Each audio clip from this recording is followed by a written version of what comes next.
Mr. President, it's important, I think, that we acknowledge a very simple truth that few people can disagree with, and that is we are living at this moment in the most difficult time of our lives. And I say to the American people, if you are feeling anxious, feeling depressed, if you are feeling overwhelmed, if you're feeling confused, if you are feeling angry, you are not alone. Many millions of Americans feel exactly the same way. This pandemic has had a devastating and horrific impact upon our country. Over 900,000 people have died from COVID, and tens of millions have been made ill.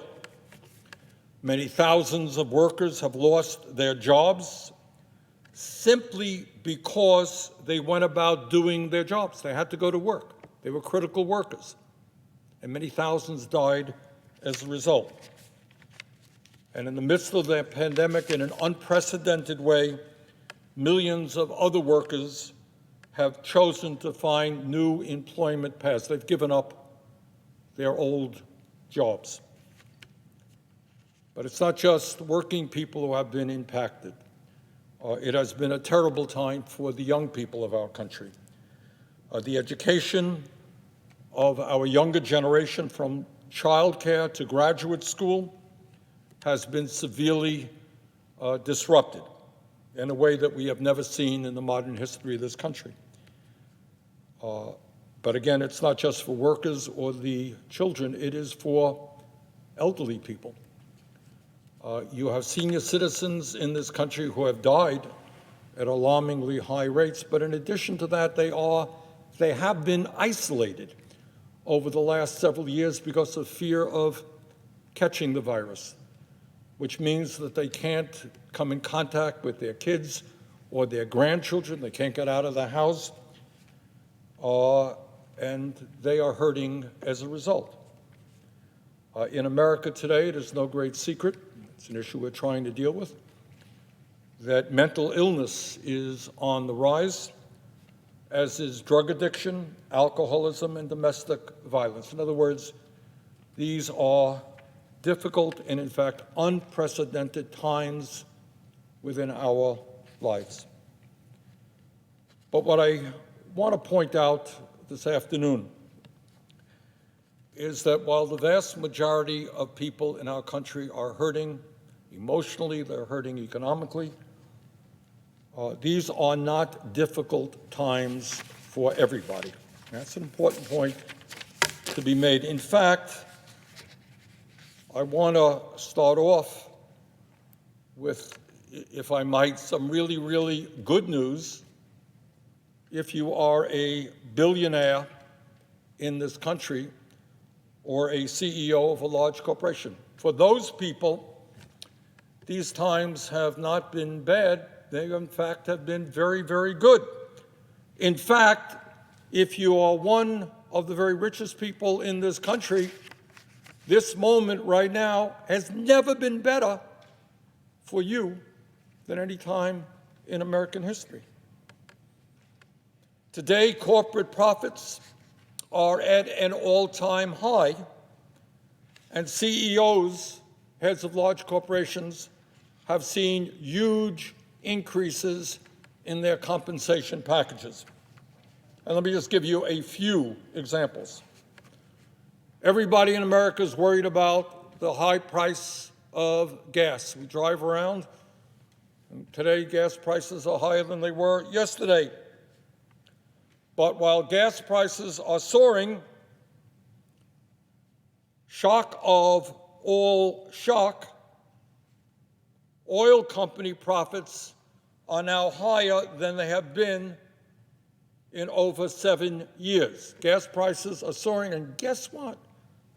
Large oil companies are making huge profits. In fact, in the last quarter, ExxonMobil, Chevron, Shell, and BP made nearly $25 billion in profits in one quarter.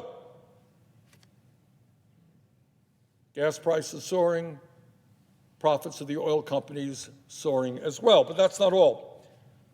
Everybody is worried about high food prices. Many senior citizens living on fixed incomes go to the grocery store and they get very upset about seeing increased prices in meat and vegetables and everything else. Well, turns out that the food industry is also enjoying huge increases in profits. In fact, Kroger, one of the largest grocery store chains in America, made a record-breaking profit of some $4 billion in 2021, while its stock price jumped 36% in the past year. Its CEO got a 296% pay raise over the past decade, and they have been able to spend $1.5 billion on stock buybacks and dividends to enrich their wealthy shareholders.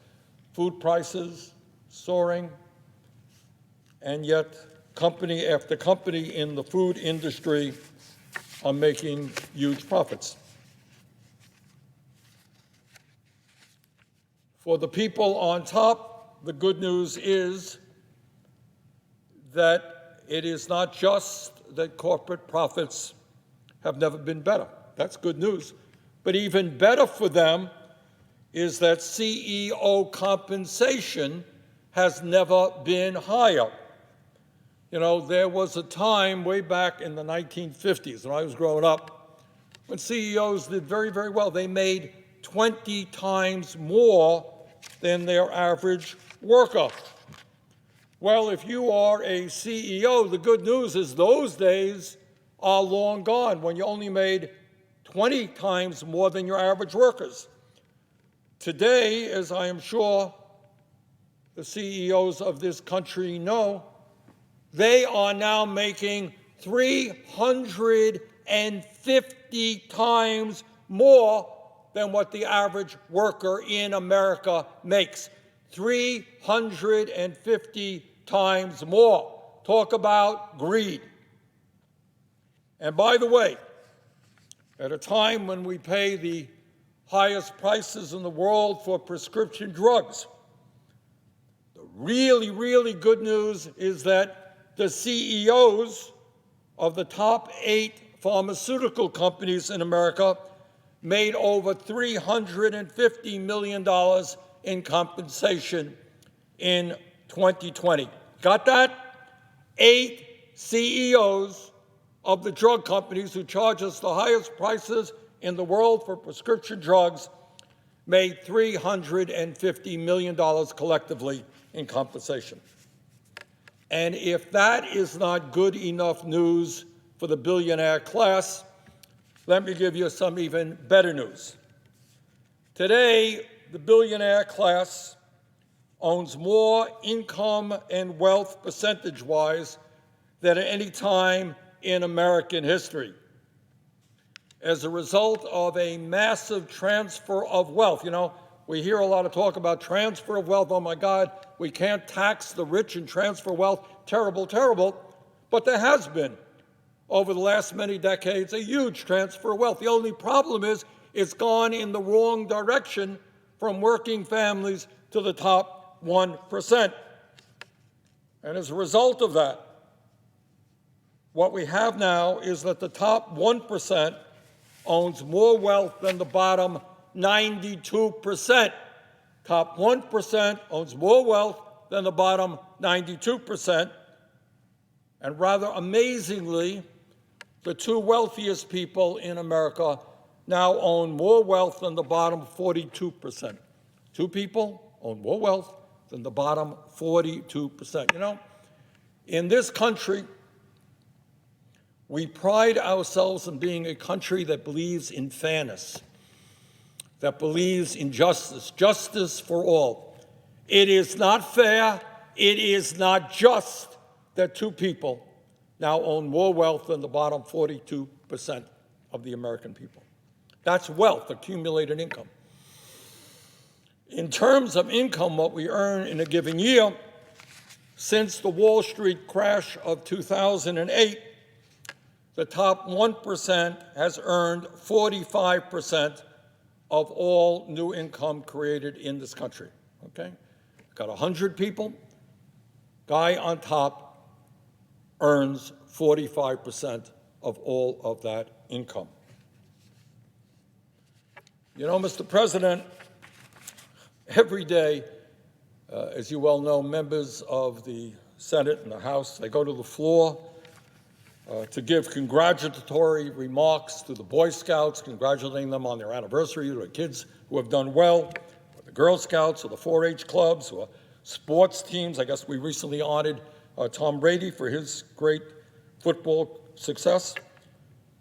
And that's what we do. Every day somebody's coming here congratulating somebody else, and that's fine. I do the same. In fact, we just congratulated some great Olympians from Vermont.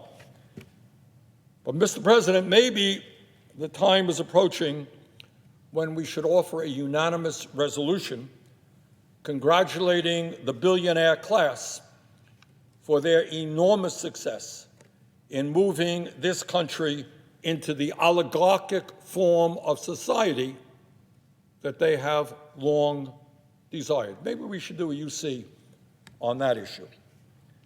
And by the way, Mr. President, here's another area of congratulations to the billionaire class.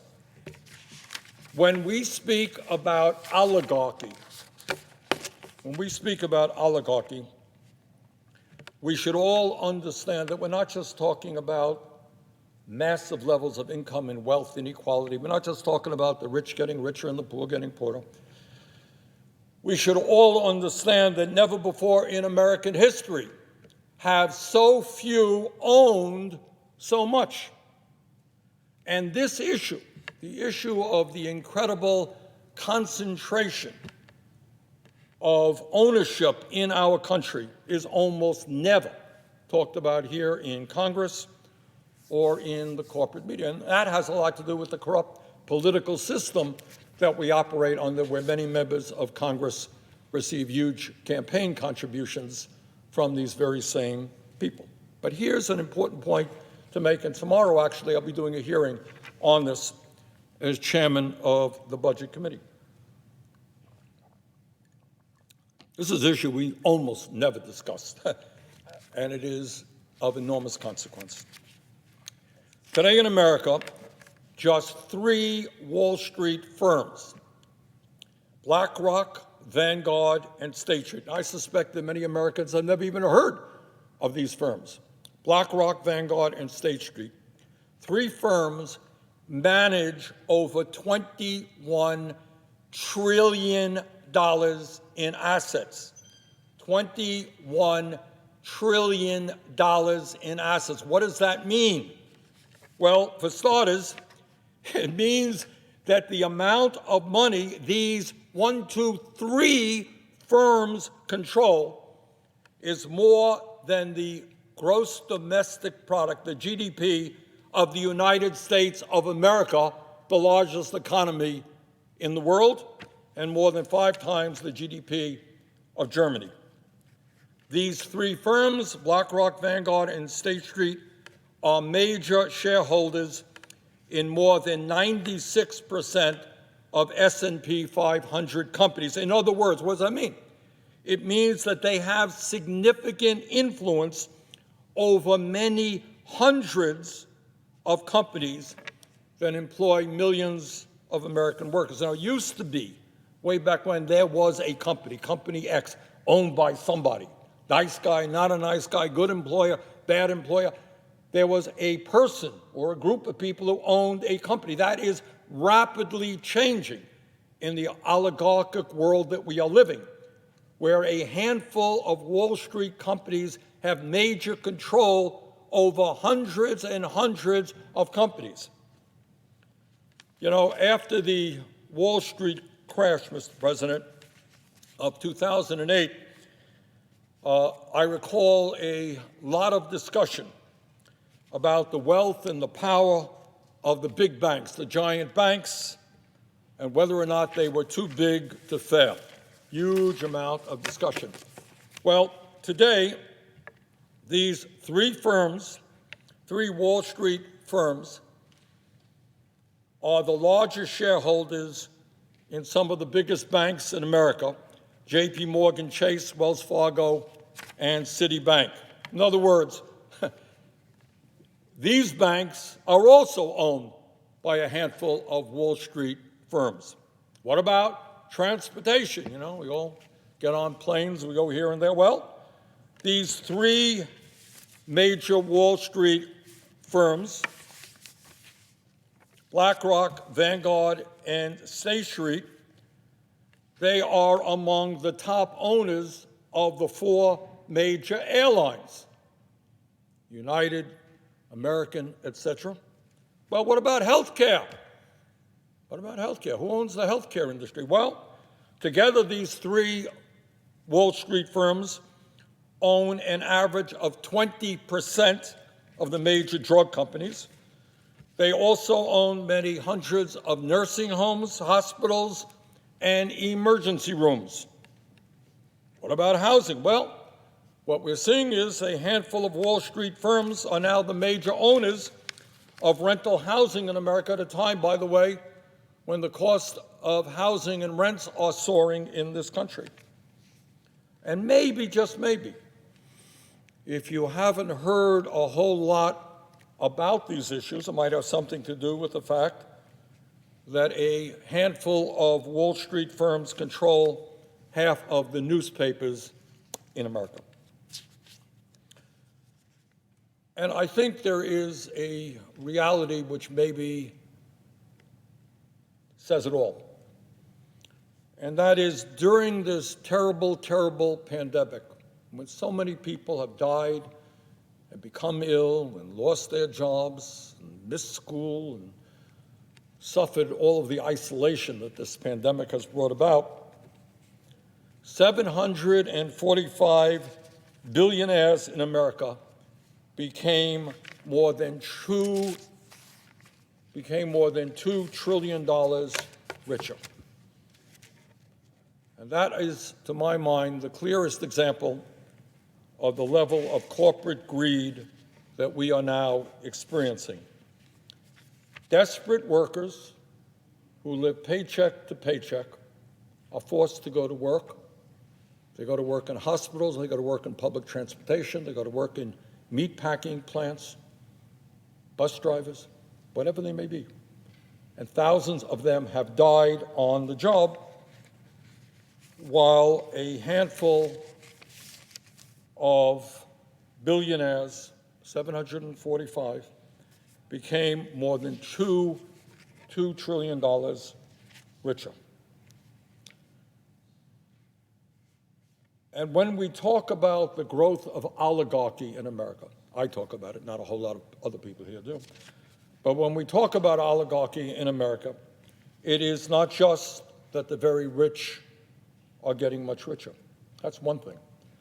But the reality is that tens of millions of working class people, lower income people, in the wealthiest country on earth are suffering today under incredible economic hardship, desperately trying day to day to survive. 745 billionaires in the pandemic, $2 trillion increase in their wealth, tens of millions of Americans struggling hard just to survive. Today, nearly 40 million Americans live in poverty, and tonight, almost 600,000 people will be sleeping out on the streets or in homeless shelters. They have no apartments, no places in which to live. And here's an important fact to remember. In our country today, the average worker is making $42 a week less than he or she made 49 years ago. In other words, when you try to appreciate the anger that exists in this country, the discontent, it has a lot to do with the fact that the average American worker is worse off in terms of real inflation, weekly income, than was the case 49 years ago. They are worse off than they were in 1973. Half of the people in our country today are living paycheck to paycheck. and tens of millions are an accident, a divorce, an illness, or a layoff away from economic devastation. In America today, we remain the only major country on earth not to guarantee health care as a right. And the result of that is we have a system in which over 80 million Americans are uninsured or underinsured, and tens of thousands die each and every year because they don't get to a doctor when they should. While many public schools throughout our country lack the resources to adequately educate our young people or pay their teachers the wages those teachers deserve, at the same time, we are the most heavily incarcerated nation on earth. We've got more people in jail than any other country. Meanwhile, 45 million Americans who did go to college, they saved up, they went to college, they are now drowning in $1.8 trillion in student debt. And I talk to those nurses and workers every day who say, Bernie, we've got to do something, because every month I'm paying hundreds and hundreds of dollars in student debt.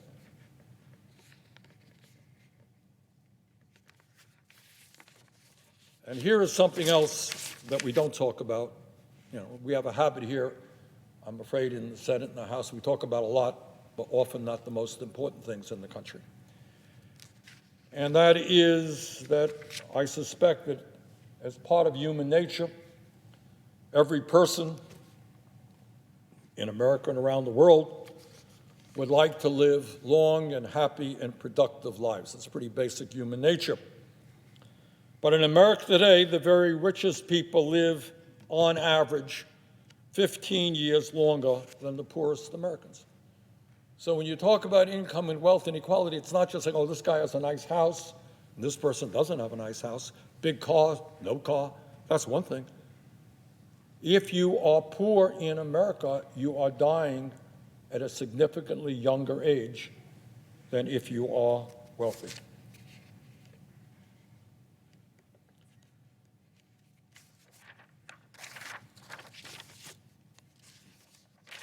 Madam President, the polls seem to show that more and more Americans are giving up on democracy. They work long hours for low wages. They worry about their kids. They can't afford health care. They see their jobs going to other countries. And meanwhile, the people on top are doing better than any time in American history, and they wonder, hey, we elect these guys to the House, to the Senate, governors. What are they doing for us? Do they understand? Do they live in the real world? Do they understand what is going on in our lives? Or are they too busy going out raising campaign contributions from the rich and the powerful? I believe, Madam President, that the time is long overdue for the Congress to start addressing the needs of the American people. And I know it is a radical idea to suggest that maybe, just maybe, we should do what the American people want and not what wealthy campaign contributors want. When 83% of the American people want us to lower the cost of prescription drugs, you know what? Might be time for the Senate to do that. When 84% of the American people know there is something wrong with elderly people, can't afford dental care, hearing aids, or eyeglasses, 84%, maybe, just maybe, we may want to expand Medicare to cover those basic health care needs.